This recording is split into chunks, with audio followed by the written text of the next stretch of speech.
Bom dia a todos. Sejam todos bem-vindos. Hoje num ambiente um pouquinho diferente, um pouquinho mais movimentado aqui. Enquanto a gente aguarda outro compromisso, vamos falando sobre o Evangelho segundo o Espiritismo,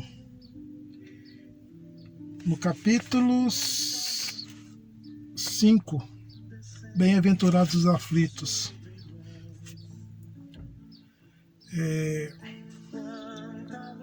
Nós vamos estar falando hoje sobre as causas atuais das aflições. Vocês já se pararam para perguntar qual que é a causa das nossas aflições? Por que nós sofremos aflições? Por que tantos obstáculos? Por que tantas pedras? Né? Por que tantas dificuldades? À luz do Evangelho segundo o Espiritismo, nós vamos trazer algumas considerações. E vamos entender um pouquinho melhor sobre isso. Então, fiquem comigo, se inscrevam, compartilhe esse vídeo se você tiver gostado, deixe os seus comentários e já vamos falar sobre esse tema. Fiquem comigo!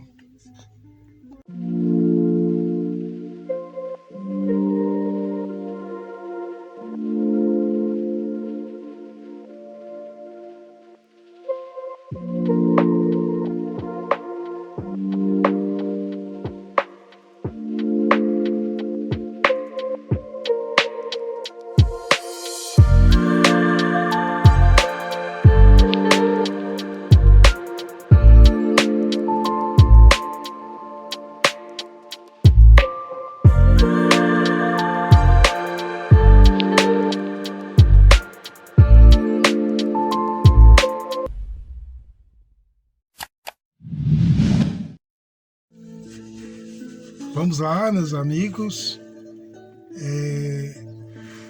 Vamos ouvir com atenção essa leitura. Está no capítulo 5, Bem-aventurados os aflitos, causas atuais das aflições.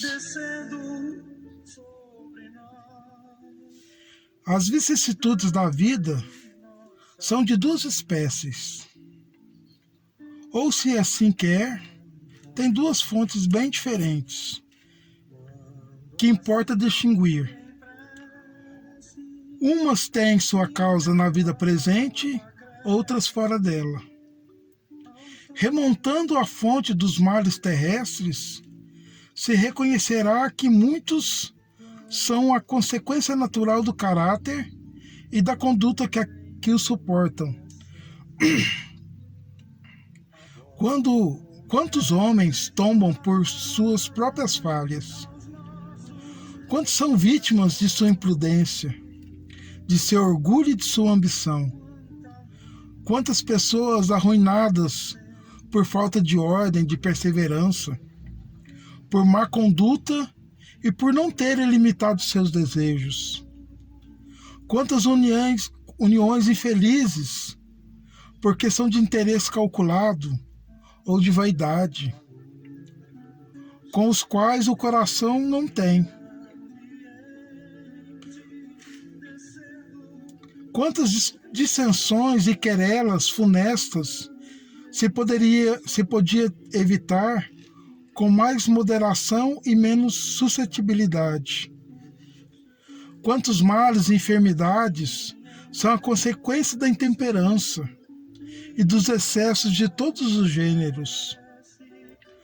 Quantos pais são infelizes com seus filhos, porque não combateram suas más tendências no princípio, por fraqueza ou indiferença? Deixaram de desenvolver neles os germes do orgulho, do egoísmo e da tola vaidade que secam o coração.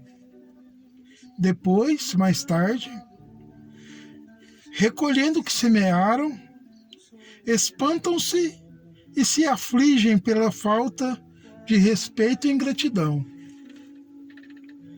Que todos aqueles que são atingidos no coração pelas vicissitudes e decepções da vida interroguem friamente sua consciência, que remontem progressivamente à fonte dos males que os afligem, e verão se o mais frequentemente não podem dizer: se eu tivesse ou não tivesse feito tal coisa, eu não estaria em tal situação. A quem, pois, culpar de todas as aflições, senão a si mesmo? O homem é, assim, num grande número de casos, o artífice dos seus próprios infortúnios. Mas ao invés de reconhecer, ele acha mais simples, menos humilhante para a sua vaidade, acusar a sorte.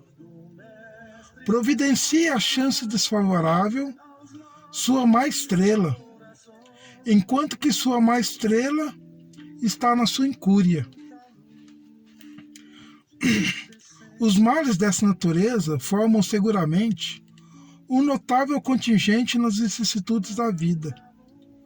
O homem os evitará quando trabalhar para o seu aprimoramento moral, tanto quanto para o seu aprimoramento intelectual. A lei alcança certas faltas e as pune.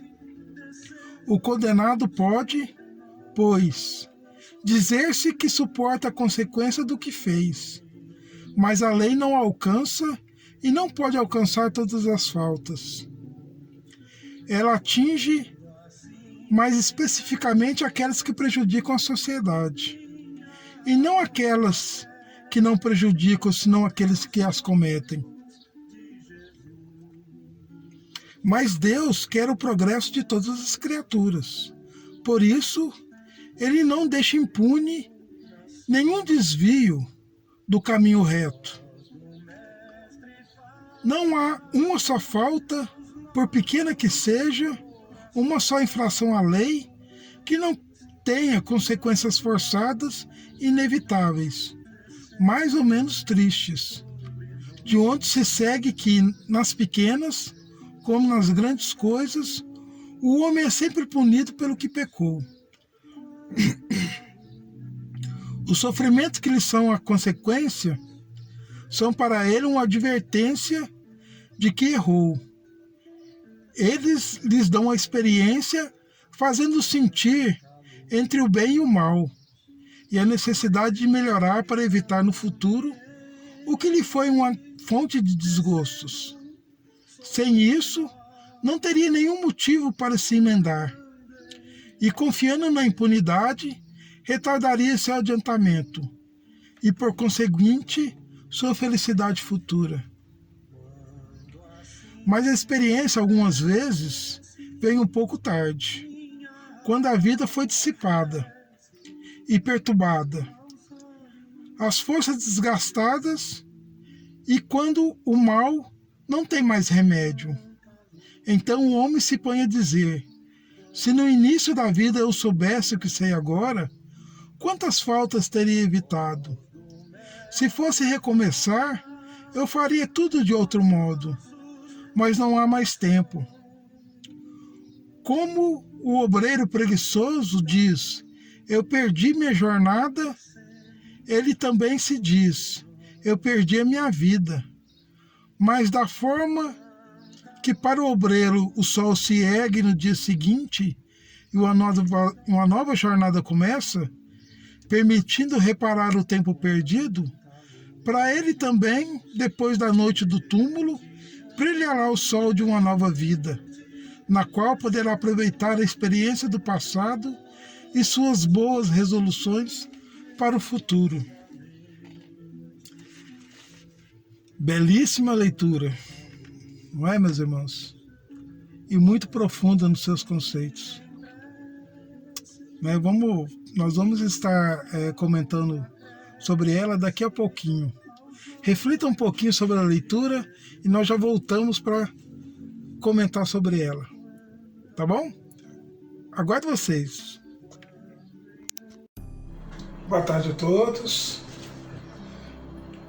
Retornamos ao nosso ambiente original, né, para fazer as considerações sobre a leitura de hoje, né, que está em Bem-aventurados os aflitos, no capítulo 5, item 4, causas atuais das aflições.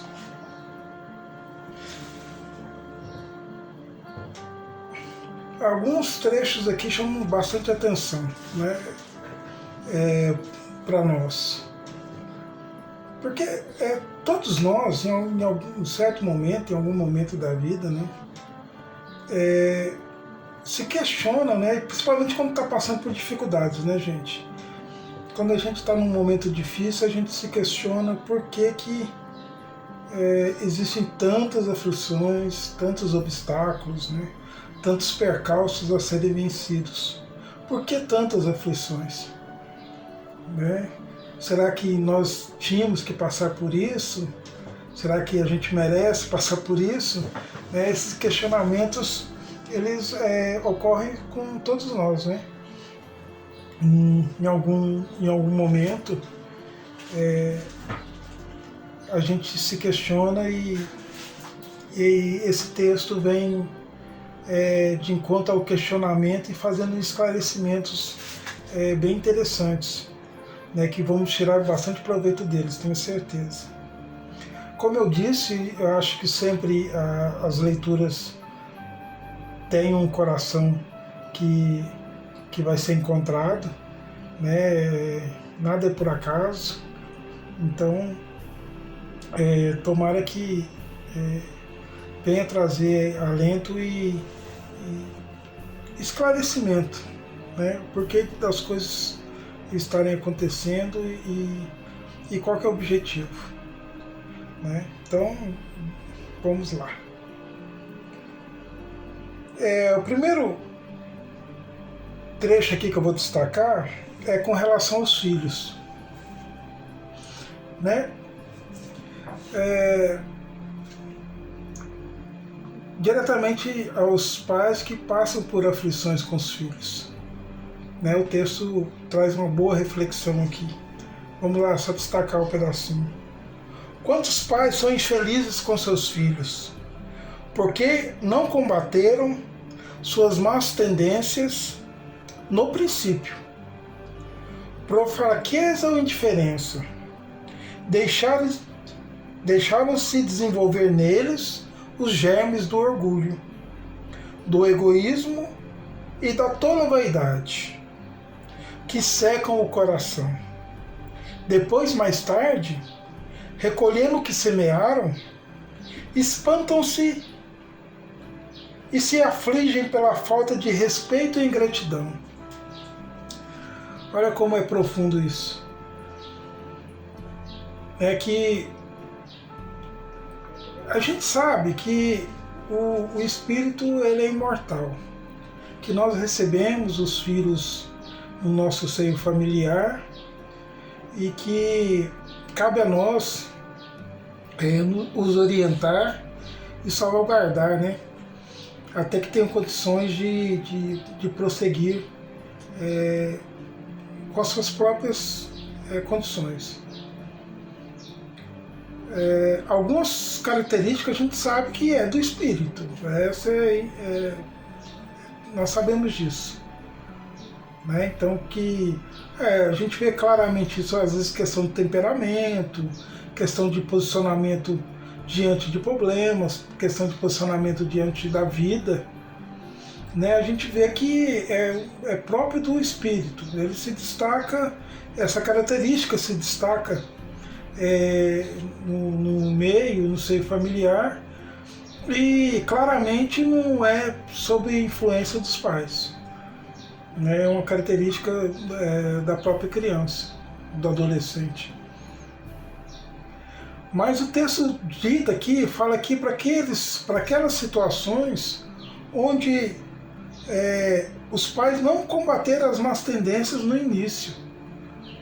É que os pais não observaram que tinha algumas questões que eram relativas a como a criança se posiciona com relação a caráter, e que naquele momento, no princípio, aquilo não foi combatido, né? E que futuramente aquilo acaba se transformando, como diz o próprio texto aqui, em falta de respeito e ingratidão.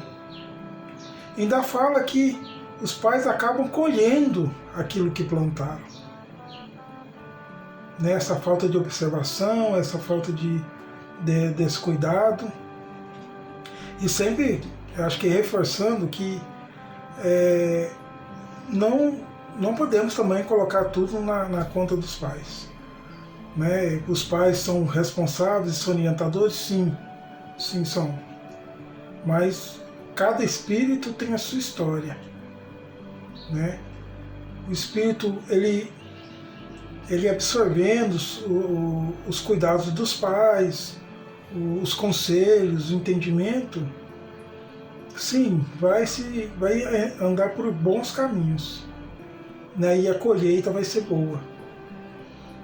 Né? Mas quando ela opta por situações que fogem aos controles dos pais, há de que os pais tenham esse entendimento também. Né? Quantas e quantas situações a gente não vê das mães e dos pais também entrando em depressão e com tristeza muito profunda pelas decisões que os filhos tomaram. Como se fosse possível exercer esse controle de tal magnitude, né? Esquecendo-se que eles têm o livre-arbítrio também. Né? Em algum momento eles vão poder exercer esse livre-arbítrio. E a gente se torce para que, quando esse momento chegar, que tudo que os pais ensinaram esteja bem arraigado, esteja com raízes profundas e bem alicerçado, para que eles consigam claramente distinguir o bem do mal e que optem pelo bem, né? E pelo caminho mais correto possível.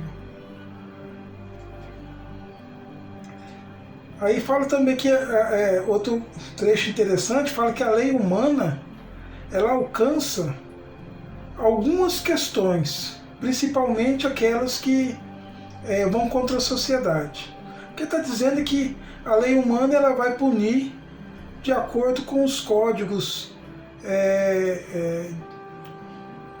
determinados pela sociedade que a gente vive. Processo civil, etc. E que já com relação à lei divina é diferente. Não importa o tamanho do erro, ele vai ser cobrado. Seja ele pequeno, seja ele grande, seja em que tempo for. Para que isso sirva de engrandecimento para o espírito. Para que o espírito tenha a possibilidade de verificar o erro e que ele possa corrigi-lo. Né? A máxima da lei é quem deve paga e quem merece recebe, é levada aí bem ao pé da letra. Que qualquer que seja esse débito, ele vai ter que ser ressarcido de uma forma ou de outra. Não como uma forma de punição, mas com uma forma de entendimento, de elevação de cada espírito. É muito interessante. Que no outro trecho, mas a experiência algumas vezes vem um pouco tarde, quando a vida foi dissipada e perturbada, as forças desgastadas, e quando o mal não tem mais remédio. Então o homem se põe a dizer: se no início da vida eu soubesse o que sei agora, quantas faltas teria evitado? Se fosse recomeçar, eu faria tudo de outro modo. É engraçado, quem nunca falou isso? né? Quem nunca falou isso? Se eu pudesse voltar atrás, eu faria diferente. Quem nunca? Se eu pudesse voltar atrás, eu faria de uma outra forma. Se eu pudesse voltar atrás, não cometeria os mesmos erros que eu cometi. Acho que ninguém escapa de ter dito essa frase. Mas eu trago assim para uma questão de consciência. Se você está num momento que você consegue enxergar que tomou decisões que não foram muito boas, tempos atrás, algum momento atrás, e hoje você consegue enxergar que isso não foi uma decisão boa, que você poderia ter feito diferente, é um sinal de evolução, né, meus irmãos? É um sinal claro de evolução. É um sinal que hoje você consegue visualizar. E que talvez naquele momento você não tivesse as ferramentas que eram necessárias para tomar uma decisão melhor. Fora os casos que você claramente sabia naquele momento que a decisão era ruim e que você optou por tomar a decisão ruim. Não estou falando desse caso, estou falando dos casos que realmente faltavam ferramentas. Que situação que seria essa? Por exemplo, na adolescência, que você toma uma decisão, às vezes movida por paixões, movida por sentimentos, que faltam as ferramentas da maturidade para que as decisões sejam tomadas de uma forma mais salutar. Né? Isso acontece muito, acontece com quase todo mundo. Né? Quem também não tem uma história de paixão para contar? Né? Então, assim, eu acho que é um passo de evolução. Se eu pudesse mudar as coisas, eu mudaria.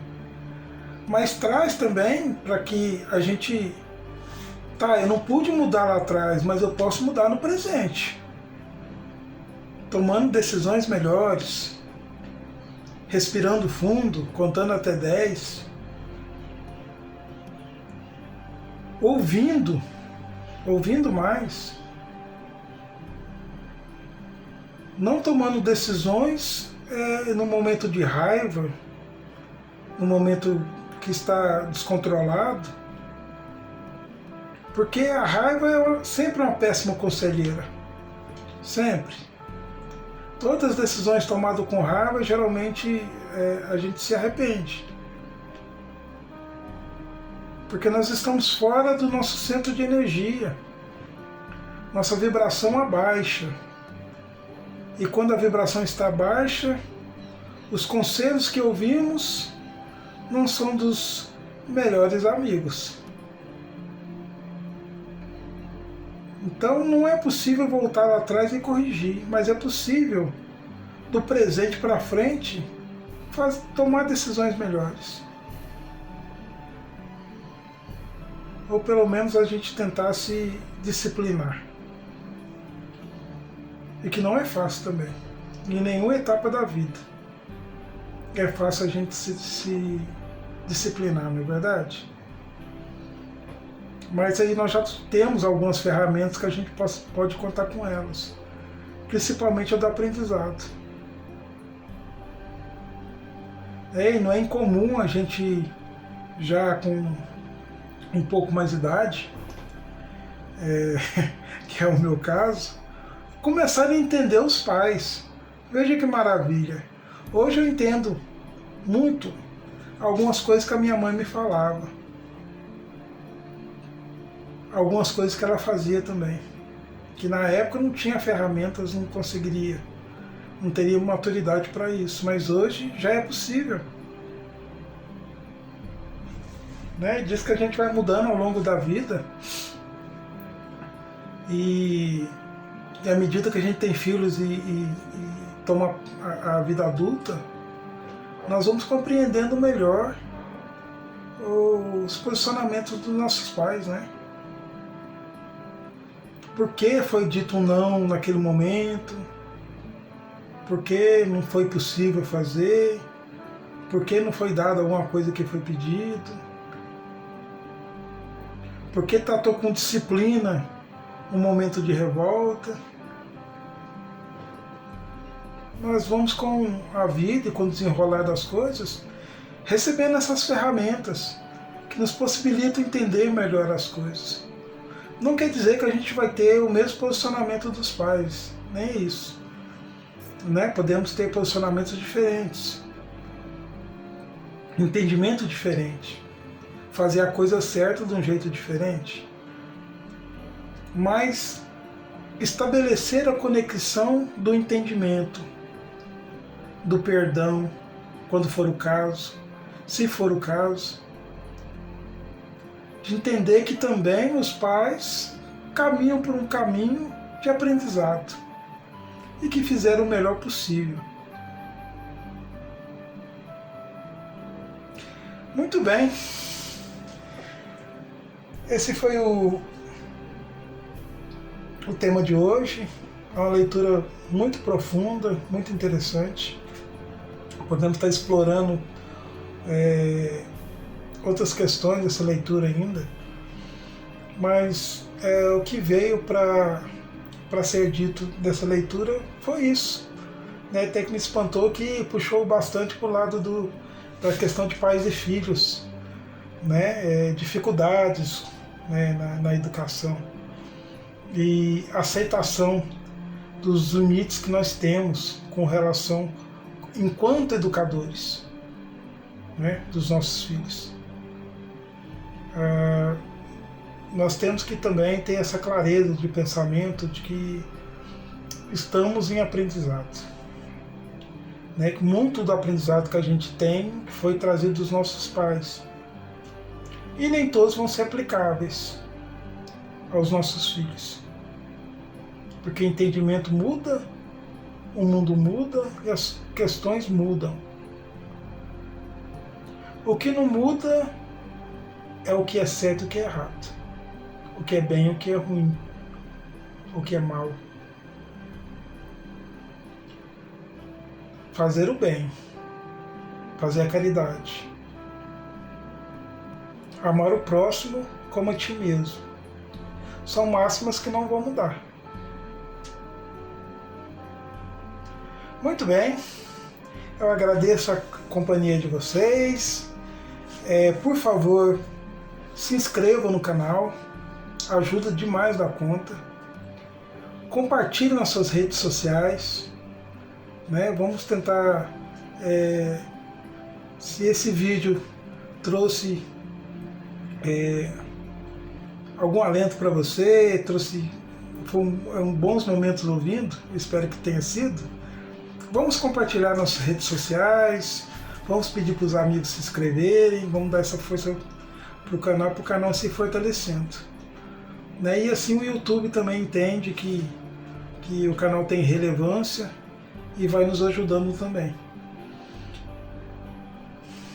Muito bem? Então ficamos por aqui e voltaremos na próxima oportunidade. A intenção nossa é estar gravando um vídeo a cada 2 dias. Vamos tentar estar disciplinando para que isso ocorra. Né? Espero que sim. Mas eu conto com vocês. Né? Claramente estamos construindo juntos. Né? Os que já estão inscritos, muito obrigado. Os que não estão, por favor, se inscrevam. Dê esse apoio para nós. Não custa nada, é só ir lá se inscrever, clicar, dar um likezinho para nós lá, que gostou, se tiver gostado, é claro. E compartilhar nas suas redes sociais. Vai ajudar bastante, viu, gente? Vai ajudar. Eu sempre achei meio chato quando as pessoas no YouTube pediam que se inscrevesse e o compartilhamento de vídeo. Hoje eu entendo melhor isso, que realmente é importante que ocorra, para que o canal se fortaleça. Certinho?